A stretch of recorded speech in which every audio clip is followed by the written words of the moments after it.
আজকে করে ফেললাম পেঁপে আর সয়াবিন দিয়ে বেশ সুন্দর একটা তরকারি। আমার মেয়ে একদম পেঁপে খেতে চায় না, একদম পছন্দই করে না। তাই মেয়েকে পেঁপে খাওয়াবার জন্য একটু সয়াবিন দিয়ে দিলাম। ও সয়াবিন খেতে ভীষণ ভালোবাসে। আর দেখবে পেঁপেটা লিভারের পক্ষে ভীষণই ভালো।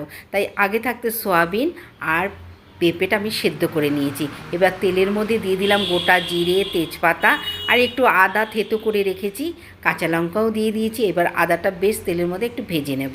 আগে থাকতেই ধনে, জিরে, হলুদ আমি পেস্ট করে রেখেছি, ওইটা তেলের মধ্যে দিয়ে ভালো করে মশলাটাকে কষিয়ে নেব। আগে থাকতেই পেঁপে আর সোয়াবিনের জলটা আমি ঝরিয়ে রেখেছিলাম, জলটা কিন্তু ফেলিনি, ঝোলের জন্য ওটা দিয়ে দেবো।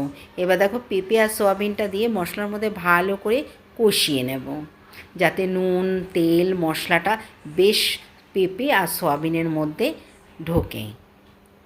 আর পেঁপে আর সয়াবিনের সেদ্ধ করা জলটা আমি সামান্য দিয়ে দিলাম, কারণ পেঁপেটা একটু জলসা জলসা হয়, তো অত ঝোল না দিলেও চলে। আর নামাবার আগে একটু ঘি, গরম মশলা দিয়ে দিলে হয়ে যাবে পেঁপে আর সয়াবিনের তরকারি।